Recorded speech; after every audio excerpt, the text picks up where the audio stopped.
morning. I'm John Clark, News Director here at News Talk 1010 WCSI and 98.1 FM. This morning on AM Columbus, I am talking with our Columbus Congressman Greg Pence. Congressman, thanks for checking in this morning.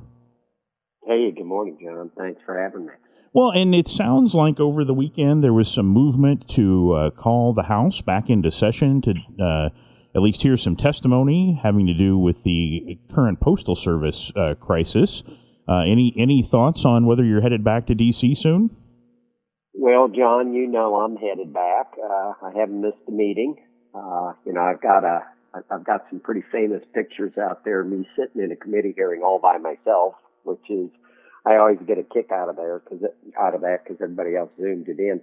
Yeah, I'm not really sure. I know that Speaker Pelosi is going to have a meeting this morning and talk to her caucus about what all it entails, and we're supposed to have a vote or something next Saturday. And when I sound a little evasive because, A, we haven't heard exactly what she's calling us back for. A committee hearing wouldn't be the whole House, so obviously calling back the whole House would be for a vote, and that vote would be on Saturday. And if that's the case, I'll be there. I'm not sure if it's expanding the CARES Act, or if she's just focusing on the post office issue that she's gone back and forth with the administration. So I'm not sure, John, what exactly we'll be talking about. Do you have any sense from what you've heard around the district about the post office and whether it's doing well here and whether it's in need of help? Yeah, John, I think a lot of the arguments that we see on national television is we have absentee voting, which is much different than the conversation nationally about mail-in voting. And in absentee voting, you have to show an identification and then vote. In Indiana, I like to say we really do voting right. We don't have a real problem.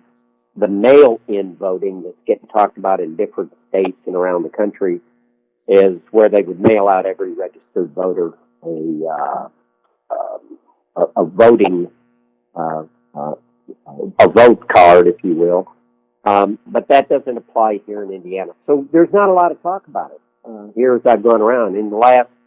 I've been back from Congress in the last 16 days, and I've been to 2, 4, 6, 8, 10, 11 of the counties, and a whole bunch of different events, some golf events, chamber events, visiting businesses, and nobody's really brought up voting. Now, keep in mind that the very first vote I ever had in January of 2019 was H.R. 1, which was a federal takeover of voting across the country. Currently, each state controls how you vote in the state.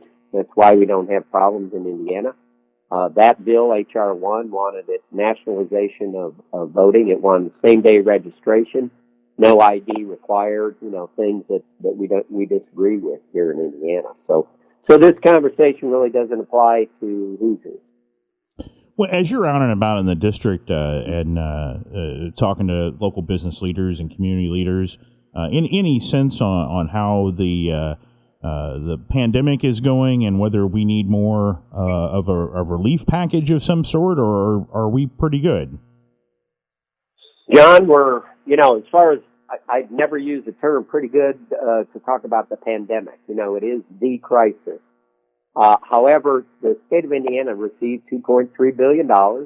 We still have anywhere from 1.3, and I saw in a report on Sunday, 1.4 billion of COVID response dollars still in Indiana's coffers. Now, it hasn't been spent because those dollars are to fight the pandemic. The economy is a whole separate issue, so there's plenty of funding to fight the pandemic. One of the things that the president and myself personally have suggested, let's take that excessive funds while the pandemic is, if it looks like we're beating it and we're ahead of it, and possibly some medical help on the way. Let's take those extra dollars and see how we can help hospitals, first responders, and schools. That's the fourth. We have all the four issues now. Are the last one we haven't really talked much about. As I did go around, John, I just keep hearing about, gosh, we have to open up schools. We have to open up schools. Moms and dads and grandmothers and grandfathers, and they want it done safely, but they want their kids to be able to in-person attend. And I don't think anybody means every day. Each county and each health department, each school district needs to decide what's appropriate and proper in those areas based on, the infection rate. But moms and grandparents and dads, they want their kids to go back to school and socialize, and that's universities as well. Congressman, is there anything that you can think of, or that you think is in the works that the schools need to make it safe? Do they have the supplies they need? I think we're good on the PPE. I think if schools are short on the equipment, but as I said, that extra funding sitting up the State Department, I'd like to see if schools need to do some extra things, find better ways to separate or manage it. I'm all for the states going ahead and the state of Indiana going ahead and help schools get that done. Of course, that is up to the governor now.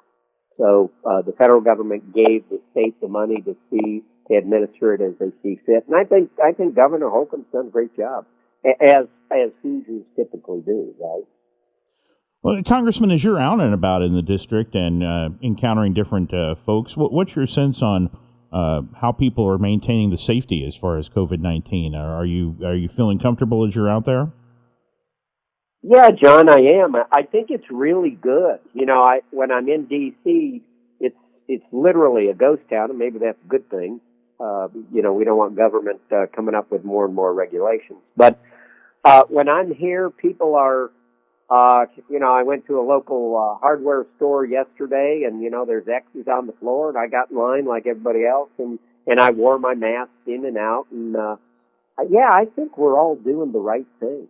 But I just think that's kind of the way we work. And then you see some of these events on television, doesn't look like they're really distancing or even wearing masks sometimes. When I say events, I mean some of these violent protests, which are very, very disappointing in the big cities. Congressman, if people need to get a hold of you or get a hold of your office to get some help with an issue, how do we go about? What's the best way to reach out? Yeah, thanks, John. I've actually been we've done 424 caseworks. I've sponsored and co-sponsored bills. I've sent letters on behalf of businesses and organizations. I've actually met with just thousands of people, and if they want to meet us, see us, talk to us, or get help from us, pence.house.gov. Congressman Greg Pence was checking in this morning. Thank you, Congressman, for talking to us this morning. Thanks, Sean. Have a great day. We'll be back in a minute with more AM Columbus.